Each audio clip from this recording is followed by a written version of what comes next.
Yo, what is going on guys? It's Ant and welcome back to the channel. So, if you couldn't already tell from the title of the video, today we're going to be doing a Pokemon LeafGreen hardcore Nuzlocke using my childhood team from 20 years ago.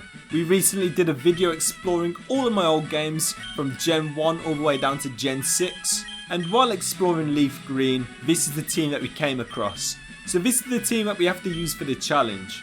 We're currently on the road to 6,000 subscribers as well, and we're getting really close now guys, so if you are new here, find yourself enjoying the content, make sure you smash that subscribe button. I'd love for you to stick around, and with that all said, let's go get into things.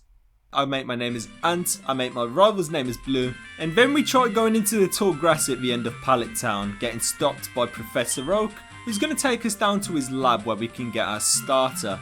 Now, because my team in the Hall of Fame having Blastoise as my starter, that means I've got to choose Squirtle. So I'll go pick Squirtle as my starter. And after taking this, our rival Blue is going to take Bulbasaur. And then we're going to go get into our first rival battle of the run.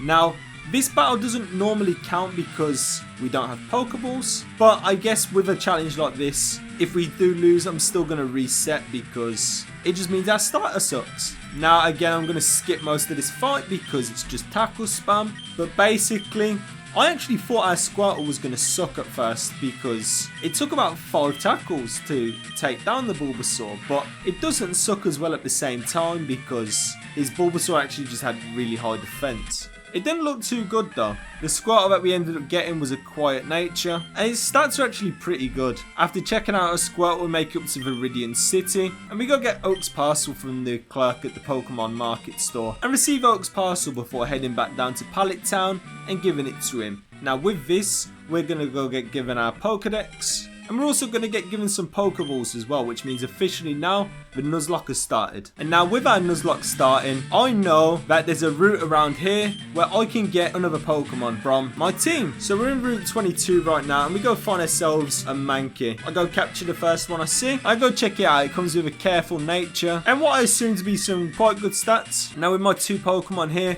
I'm going to go do some training and getting everybody up to some levels. We're then going to go get into our first rival battle of the run. Our first rival battle here is against Blue. So to start this off, I've led Mankey, they've led Pidgey, and I've hit this with a Loki, trying to do a bit of chip damage. After taking the sand attack though, I've decided I'm going to switch because I don't want to keep missing due to my accuracy falling. So after going in with Squirtle for a few turns and chipping down Pidgey even more, I then made a switch back over into Mankey, and 2 scratches from here can take down his first Pokemon. After taking down his Pidgey, he's then going to send out his Bulbasaur, and my plan here is I'm going to hit this with a Leer to lower its defense, and I wanted to stay in and do a second Leer, but that's not possible now after that critical hit. So I've got to make a switch over into my Squirtle, and instead now I've got to go Tail Whip this and lower its defense even more. It's not doing much damage though, which is nice, and from here at -2 I can go for 2 tackles, take this down and defeat the rival. Not too much is going to happen from here all the way up into Pewter City, where we go get into our first gym battle of a run against Brock. Brock here is going to start off with Geodude. We start off with Squirtle. It's a one-shot to Water Gun, so we go take this down nice and easily. Next up we get Onyx after, and again it's another one-shot being double super effective.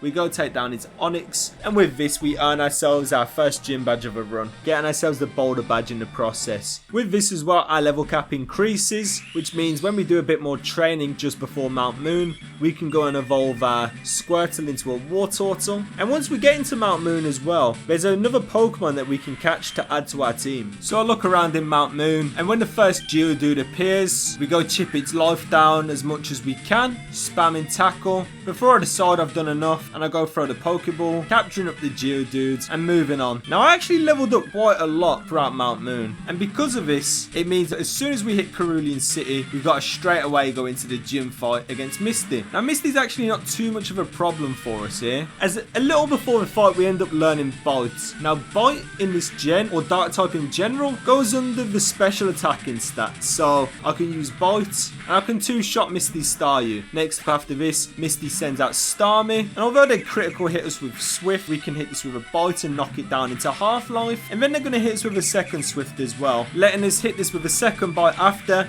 and taking this down to earn ourselves the Cascade badge. Now with Misty defeated, we can now go get into our next rival fight at the Nugget Bridge. And Blue also now has a Pidgeotto instead of Pidgey, so his Pidgey's evolved. It's going to be a bit stronger now, but not strong enough, as we're able to go take this down with the use of 3 bites. After taking this down then, Blue's going to send out Bulbasaur, and I'm going to switch immediately over into Mankey. Bulbasaur goes for Poison Powder, which misses, and I'm going to start off doing what I did in the last fight, which is hitting this with some Leers to lower its defense. After hitting the first Leer, we get hit by Poison Powder, and I know I haven't got too much time to stay in anymore, so with that thought in mind, I'll go for 2 Karate Chops, knock it into really low life, and then a third one on the next turn just because I know I can survive poison here. Means I can take this down, but now I'm really low life, so I have to switch. And with this against the Abra, even though it's got no attacking moves, I still go down to poison. So I have to switch. I switch here over into Wartortle and hit the Abra with a Bite to take this down. Now lastly, we just got Rattata, and again, this is another one-shot to Bite. We finish this off, and that's our rival defeated. But not for long, because as soon as we hit Vermilion City on the SSN, we're straight away into another fight with our rival. And in this fight, he's actually more tougher than he was in the one before. He's going to start off here again with his Pidgeotto. We start off with Geodude this time. And I'm going to go for a Rock Throw here, which is going to take down the Pidgeotto with a one-shot. After finishing his Pidgeotto,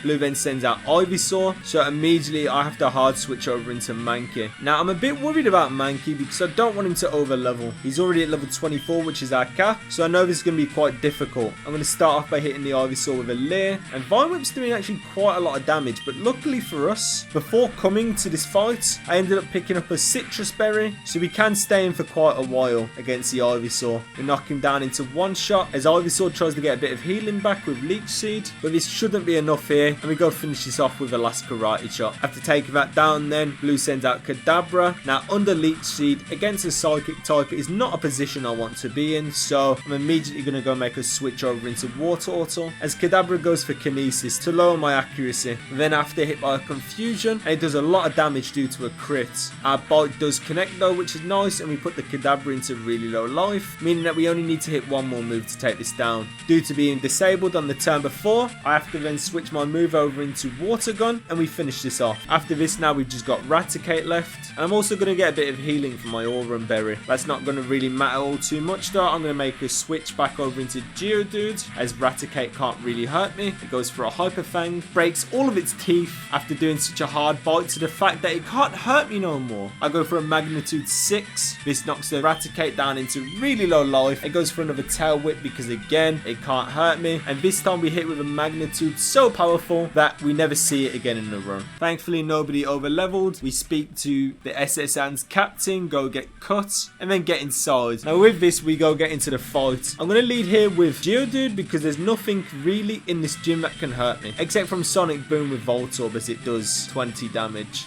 But that's fine. I'll go for a Magnitude 7 on the Voltorb, and this is a one shot. After then taking down the Voltorb, we've got another Magnitude incoming on his Pikachu, and this again is another one shot, so we go take down this Pikachu. And then after taking that down, we've just got one last Pokemon to beat, which is Raichu. It goes for a double team, and Geodude clutches this up with a Magnitude 8, hits the Raichu, takes us down with another one shot, and we defeat Lieutenant Surge, earning ourselves a Thunder Badge. And after taking this down, and after beating Lieutenant Surge as well, Geodude instantly going to evolve into a Graveler, and our level cap's also going to rise again as well. And with our level cap rising, it means that after some training, Mankey can also then go and evolve into a Primeape. And now another nice thing that's going to happen to us right now is that we're now heading into Rock Tunnel. And in Rock Tunnel, we can find ourselves another member to our team. So as soon as a Machop spawns, I'm going to go capture this. So we go capture the Machop. And Machop also after some training is going to go and evolve into a Machoke. Now, I'm also going to hit Celadon City now as well. And if you've seen any of my videos before from Gen 3, there's a way to get a very high chance of a lot of coins in the game corner So we're going to be abusing this for a bit, getting ourselves all the way up to 4,600 credits, because once at 4,600 credits, we can go get ourselves another member to our team too, which is Dratini. This Dratini here comes with a jolly nature, which is really nice. And with all that sorted now as well, and because of the fact that I'm getting close to level cap, I'm going to go head into the fight with Erica. Now nicely, just before Rock Tunnel, I managed to pick myself up a TM for Aerial Ace and taught it to Primeape, which means this gym's going to be nice and easy for us. We go for 2 Aerial Aces on the Victory Bell, take this down, and also Primeape currently is holding a Lumberry, so when we're hit by things like Poison Powder or Stun Spore, it's not actually going to do anything to us because we're going to heal. We knock the Tangler down into really low life with 1 Aerial Ace, and then knock it back down into red life on the next turn as well after Erica heals. Now with this we can finish this off, putting us into Erica's last Pokemon, which is Vileplume. Again, Vileplume, we go for an Aerial Ace, knock it into low life. It hits me with Stun Spore now as well, and annoyingly I actually could not get off this second Aerial Ace no matter how hard I tried. Every time I tried, I was just paralyzed until Vileplume had too much life. So with this, I know I have to now switch, and I make a switch over into our new Dratini, knowing that Giga Drain won't do too much damage. So I make the switch, don't take too much from the Giga Drain, which means Vileplume won't heal too much, and I can go finish this off on the next turn with a Dragon Rage and defeat Erica, earning ourselves the Rainbow Badge. With this as well, Dratini just hit level 30, so it's now going to go and evolve into a Dragonair, as then we go all the way over to Pokemon Tower and get into our next rival battle with Blue. So Blue here starts off Pidgeotto. I'm starting off with Graveler. We hit this with a Rock Throw and take it down. Blue then sends out Ivysaur and Primeape. Now, knowing Aerial Ace means Ivysaur's no longer a problem to us, we go hit this with an Aerial Ace and take it down with a one-shot. From here then we get Kadabra as well, and Kadabra is also another one-shot to Aerial Ace, so we finish this off. And now we've got a Gyarados to fight against. It hits us with Intimidate, so instead of going for moves like Aerial Ace, I'm now going for Seismic Toss due to it doing 32 damage every time. And after 2 Seismic Tosses and an Aerial Ace, we can take this down, putting us into his final Pokemon. Blue's final Pokemon is Growlithe, which has hit us with another Intimidate, so this time I'm going to switch over into my Graveler, take an Ember, and then I'm going to go finish this off with a Magnitude 7, being another one-shot to finish off our rival. And we got a bit more things to do in Pokemon Tower after defeating the rival. Before I continue on with everything I need to do in Pokemon Tower, I actually need to go back to Celadon and go into Team Rocket's hideout and get into a fight with Giovanni, because defeating Giovanni will mean that we get the Silph Scope and we can get past the Ghost Marowak at the top of the Pokemon Tower. And Giovanni in this fight is nothing to our Primeape. We go for a low kick and take down his Onix, and then a second low kick on the next turn is also going to take down his Rhyhorn, and then after this he's going to send out his final Pokemon, which is Kangaskhan. And Kangaskhan here, again, another low kick is going to be enough to one-shot this, so we take this down and defeat Giovanni. After defeating this, we can then go pick up the Silph Scope, meaning that when we go back to Pokemon Tower, we can go get into the fight with the Marowak, which is blocking us from going to the top floor. I'm going to leave Primeape against the Marowak, and this is just 2 low kicks until we take this down. And with the Marowak fight finished, we can then go to the top floor, defeat the Team Rocket Grunts, and we can save Mr. Fuji. And with saving Mr. Fuji, it means that we're now going to go get ourselves the Pokeflute, and with the Pokeflute we can wake up the Snorlax that's blocking us from the cycling road. This Snorlax here is a one-shot to low kick, so we take this down and then head down to Fuchsia City. While down in Fuchsia City as well, Wartortle now is going to go and evolve into a Blastoise, and we're going to go through the Safari Zone to get ourselves Surf, which is a much better move for Blastoise than what he had before, which was Water Gun. After this, I quickly head back up to Celadon, do a little more gambling to go get myself the Mystic Water, which is going to make our water type attacks do 20% more damage. This ain't the only thing I'm going to do though, because right now I'm actually trying to fill up my Pokedex as well, catching random Pokemon from all around the map, because once I get to 30 Pokemon registered in my Pokedex, we can go speak to one of Professor Oak's helpers, and in return we're going to go get given the Item Finder. Now in both areas where the Snorlax are, if you use an Item Finder on that position after defeating them, you can get yourself the leftovers. So I'm going to go pick up 2 sets of leftovers. When I was in the Safari Zone as well, I also picked up the Gold Teeth, and the Gold Teeth, if you give them to the Warden, in return he's going to give you Strength, and Strength is a much more powerful normal type attacking move than things like Tackle, which I had before on some of my Pokemon. With all the planning done before now, we're going to go get into the fight with Koga, the 5th gym leader of the run. So in this fight, I'm actually going to be starting Graveler at level cap, because Graveler's not going to do anything against Sabrina, which is also a level cap of 43, but he's going to be very useful to us here. So I'm going to start off with Graveler, and my plan here is I'm actually going to let him over level by carrying us through this gym. We won't need him in the next gym. I'm going to go for the coughing here with a rock throw as well, because it has levitate, so I can't hit this with magnitude. And a rock throw followed by a strength after on the coughing will be enough to go take this down. And then next up we've got Muck. Now Muck actually can be hit by magnitude now, so we can go in for some super effective damage, knocking the Muck into really low life before it goes for minimize, which is slightly annoying because Koga then heals and we miss magnitude 8. I believe we miss another one like straight after as well, and it doesn't help that Koga keeps using minimize too. And then when we do pull one off, it's really weak as well. It's a magnitude 5, so it only puts the Muck down into half-life, as then the Muck goes for another minimize, making it even harder to hit. Luckily though, on the next turn we go for a magnitude, get a magnitude 8, and this will be enough to finish off the rest of the Muck's life, taking it down, putting us then into his next Pokemon, which is another coughing. And after hitting this with his strength, we're hit by Toxic. But this ain't too bad actually, because we got hit by Toxic a lot later than I would have wanted to have been as well. And on the next turn there, we can finish this off with Strength. And now we just got Weezing left. Now Weezing actually ends up being really hard for us here with Graveler, because Weezing keeps going for things like Smoke Screen, making us miss more moves. And again, we still can't hit this with things like Magnitude because of Levitate, as we end up knocking the Weezing down into around about a third of its life. And if I go for another strength as well, Weezing's going to survive, which means Koga's going to heal him. So I make the switch here over into Dragonair and take a Sludge, which does half of my life as well. It does a lot of damage there. I decide I'm going to stay in with Dragonair though, and I'm going to go for a Thunder Wave. First on the Weezing to put him under paralysis before then taking another Sludge. With this I make another switch over into Machoke, and Koga uses a full heal, which I wasn't expecting. That's fine though, because with Machoke I'm going to go hit the Weezing with a Leer, take another Sludge, which doesn't do too much life, hit him with his second Leer on the next turn, dropping him into -2 defense. And from here then, I can go for one last strength, finish off the Weezing, and defeat Koga for the 5th gym badge of a run. Now with Koga defeated, we head all the way over into Saffron City, where I've got a couple fights I need to do before I can get into the 6th gym battle. This is in the building Silphco, which has been taken over by Team Rocket, and whilst inside there, I actually end up having to get into another rival battle. And Blastoise here can go for 2 Surfs on the Pidgeot and take this down. After taking down the Pidgeot, Blue then sends out his Venusaur, and I'm going to make a switch quickly over into Dragonair, dodging a Sleep Powder from Venusaur in the process.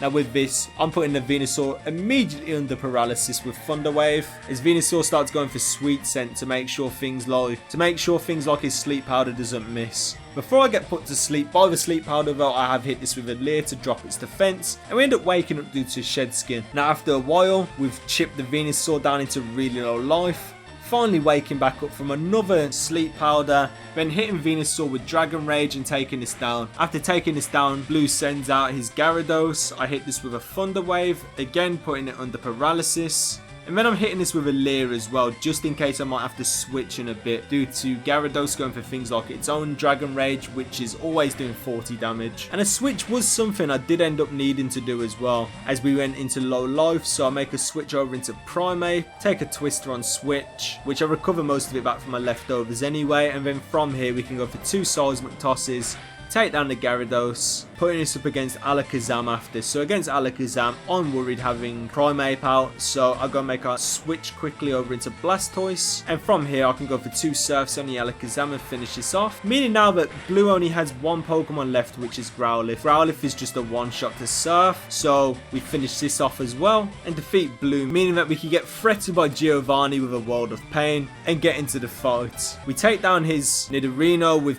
2 strengths, and then I decide I'm going for a low kick on the Nidoqueen just to see how much damage it does. Now this doesn't do too much damage, we get hit by a Tail Whip, and we also get poisoned by its Poison Point as well. So from here I'm making a switch over into Blastoise, taking another Tail Whip on switch, and finishing off the rest of the Nidoqueen's HP with Surf. After taking this down as well, we've then got Kangaskhan. Now Kangaskhan here, I'm actually starting off by going for a Tail Whip, because I was thinking that I may switch, and on the next turn there, I do go make the switch over into Primeape, hit the Kangaskhan with a low kick and finish this off. And then after this we get Rhyhorn as well, which again is another one shot to low kick, so we finish this off as well and defeat Giovanni. So one thing I'm actually going to do before I go get into the fight with Sabrina is I'm going to go back to Route 6, and I'm going to go look around in the water while we're using Surf, and this is going to guarantee us this our last Pokemon of the run, which is Slowpoke, and knock it down into half-life with a Dragon Rage, put it under paralysis with Thunder Wave, and then I go capture this up. Then after some training we get Slowpoke all the way up to level 37, and once at level 37 Slowpoke's gonna go evolve into a Slowbro. Slowbro acquired as well is a really good thing for us against Sabrina as well, because Sabrina can't really hurt Slowbro.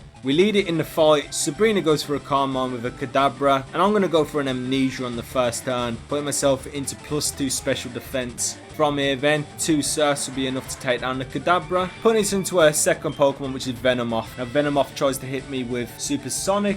This doesn't work due to our ability, and I can go finish this off with a one-shot from Psychic. After this then, we get a Mr. Mime. Mr. Mime survives our first Surf and then gets healed by a Hyper Potion, so we knock it back down into low life again straight after with a second Surf. And then on the next turn, we finish this off finally, meaning that we've only got one last Pokemon to defeat, and that last Pokemon is Alakazam. So Alakazam here is going to hit us with a Psychic, but it's really just 2-shot to Surf, so we go take this down with a second Surf and earn ourselves a Marsh Badge. Again, nothing really happens between here and Cinnabar Island, as we head straight down there, get straight into Blaine's gym after getting the key to unlock the door. And Blaine here, everything's just a one-shot. We go take down his Growlithe with a Surf. Ponyta's also a one-shot to Surf. After taking that down, we also one-shot his Rapidash, putting us into his last Pokemon, which is Arcanine. And again, this is just another one-shot to Surf, so we go sweep his entire team. And with that done, again, nothing too much is going to happen between now and getting back up to Viridian City, where we're going to get into our final fight of a run against Giovanni. Now Giovanni is a ground type trainer, so just like Blaine, I'm going to lead Blastoise because Blastoise is super effective against all of his Pokemon. And just like Blaine as well, all of his Pokemon are one-shot to Surf. So we go take down his Rhyhorn, then we go take down his Dugtrio after with another one-shot from Surf. Then after this, he's going to send out Nidoqueen, which again is another one-shot to Surf, so we go finish this off. Doing the same thing straight after to his Nidoking as well, which is going to put us into his final Pokemon, and that final Pokemon is Rhyhorn, so again, just another one-shot to Surf. We go finish this off, and we defeat Giovanni, earning ourselves our 8th gym badge of a run, the Earth Badge. Now with our Earth Badge, it means our level cap's going to raise to 57 for the Elite Four, and with this, Dragonair is then going to go and evolve into a Dragonite. And then we go get into our final rival fight just before the Elite Four. Blue here sends out his Pidgeotto. I'm going to go send out Blastoise. And I'm going to go hit this with a Surf, which will go and take this down. Next up after this then, Blue sends out Venusaur, so I'll go make a little switch here into Dragonite. And Venusaur goes for a Growth to bulk up its special attack. I'm hitting it with a Thunder Wave on the next turn as it goes for another Growth. And then I'm hitting it with Leer after. From here then, it goes for a Razor Leaf at +2. It only does 14 damage. I'm going to go for a Fly. I'm going to take this down with a one-shot. After taking down his Venusaur as well, he's then going to go send out Gyarados. And starting off against this, I'm going to hit with a Thunder Wave immediately. It has hit me with an Intimidate, so I'm going to go for a Leer as well to lower its defense. I'm actually going to go for a Fly here as well and put it down into one shot. Now, I wasn't sure how much HP it was going to have, so I went for a Dragon Rage because I was going to take 2 turns anyway if I went for Fly. And we go take this down. From here then, Blue sends out a Rhyhorn, so I'll make a switch over into Slowbro. Take a 5-hit from Rock Blast as well, which doesn't do way too much damage. And from here on the next turn then, I'm going to go hit this with a Surf and take this down. This is nice too because when the Rhyhorn goes down, straight after, Blue sends out his Growlithe, which again is another one-shot to Surf, so I'm going to go take this down as well, putting this into his final Pokemon, Alakazam. And Alakazam's going to try and bulk up a little using Carmines, but this ain't really going to help it all too much. And I'm actually going to go for a Toxic as well, even though I know it's got Synchronized and will put me under Toxic too. But because Alakazam is his last Pokemon, I'm not too worried about this. I stay in with Slowbro, and I get the Alakazam to a point where its HP will get so low that it won't survive Toxic. We go for a Surf, put it into really low life, and Alakazam goes down, meaning that we defeat Rival Blue. With Rival Blue defeated as well, we're going to get all the way through Victory Road and into the Elite Four, getting into our first fight of the Elite Four against Lorelei. Lorelei Lorelei here starts off with Dugong. I start Primeape, we go for Cross Chop and we take it down with a one-shot. After this then, we get Slowbro. And I'm going to stay in with Primeape for now and try and get my way through it using things like Swagger, making it hurt itself in confusion before going for things like Strength and just chipping it down. After a while, it breaks out of its confusion, but then I'm going to go put it under Swagger once again after as well, which means it's going to take even more damage this time. But unfortunately, at +4 attack, it's still not enough to finish this off. She heals a Slowbro, and a nice critical hit from Strength's going to put it straight back down. From here then, another 2 more Strengths will be enough to finish off a Slowbro, putting us into our next Pokemon. The next Pokemon she sends out is Cloyster, and this goes down to 2 low kicks. We then got Jinx after, which also goes down to 1 low kick. And lastly, now we just got Lapras. And Lapras, just like the last Pokemon, is going to go down to a one-shot from low kick. We take this down and defeat Lorelei. Now, after defeating Lorelei, it means we're going to go get into the second fight against Bruno. Bruno here leads off with an Onix. I'm going to lead off with Blastoise and go for a Surf, which is going to take this down with a one-shot, putting us into his second Pokemon, which is Hitmonchan. Hitmonchan's going to go down to 2 Surfs. And the same thing's also going to happen to Hitmonlee as well after.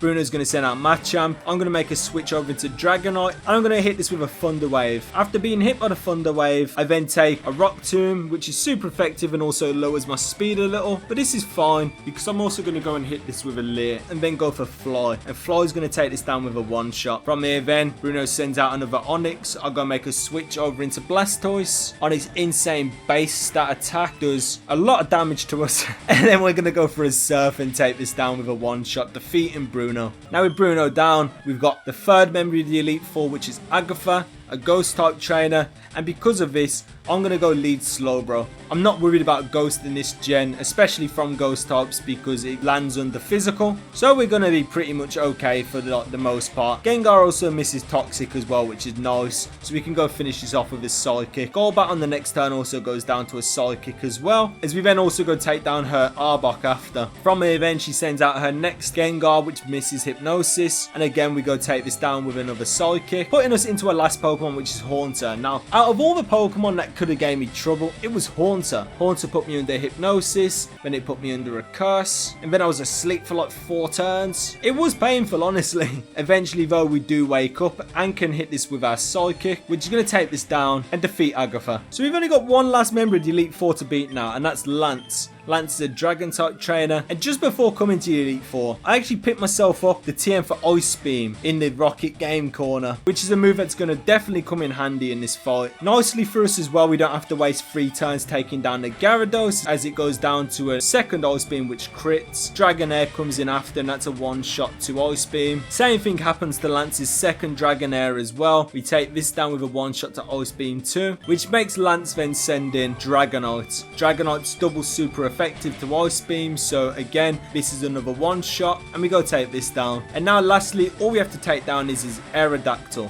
and Aerodactyl is going to go down to a one-shot from Surf, and with that done, that's Lance defeated. And with Lance defeated, that means there's only one last trainer we have to fight in the challenge to complete the run, and that is our rival, Champion Blue. As always, Blue starts off with his Pidgeotto, and I'm going to start off with Blastoise, especially now that I know Ice Beam as well. My Ice Beam on the first turn, one-shots a Pidgeot with a critical hit, as then he sends in Venusaur after, and I'm not worried about Venusaur no more with Ice Beam, so I'll go for an Ice Beam on the Venusaur, knock it down to below half-life. It's going to get a bit of healing from his Citrus Berry as well after using Growth, but that's not going to be enough because another Ice Beam here will be enough to take this down, so we go finish off the Venusaur. Then after this, he sends out Alakazam. Alakazam's done quite a lot of damage to us as well with 2 Psychics, but it's not strong enough to survive 2 bites, so we go take this down. Then after that, we've got Rhydon. Rhydon's also going to go down to a Surf as well, so Blastoise was genuinely just sweeping here. But the next Pokemon that comes out is Gyarados, and this time I decide I am going to go make the switch here over into Dragonite. We take a Dragon Rage on switch, and I'm going to go hit this with a Thunder Wave as well. Thrash does a lot of damage to us as well because of a critical hit, so I know that I'm probably going to have to switch soon, and because of this, I'm debating between Fly and Leer. But I end up going with Fly, dodging the Thrash, which is going to put the Gyarados under confusion. And then on the next turn, when we come down with Fly, we're going to knock it to just above half-life before it herds itself with confusion. And then it herds itself with confusion again, and I believe it does it on the very next turn as well. So Blue actually ends up using a full restore when we come down with Fly on this turn, which is annoying because if that never happened, it'd go down. But this ain't nothing to worry about. We knock it down below half life with a Fly, and then we take it down with another Fly on the next turn. After that then, Blue sends out Arcanine, his final Pokemon of a run. I'm going to make a switch from Dragonite here over into Slowbro, take an extreme speed, and then on the next turn I'm going to take a Bite as well, which is super effective and actually does a lot more damage than I thought it was going to do. Thankfully it never flinched us. So when we go for the Surf on the next turn, we can go finish off the Arcanine, defeat Blue, complete the challenge, and complete the run. Guys, I really hope you've all enjoyed. This honestly been such a fun video to make due to this being my childhood team from when I was about 5 or 6 years old. If you have, make sure you smash that like button, give me some love down in the comments, and again, if you are new here and found that you've enjoyed the content, I'd love for you to smash that subscribe button.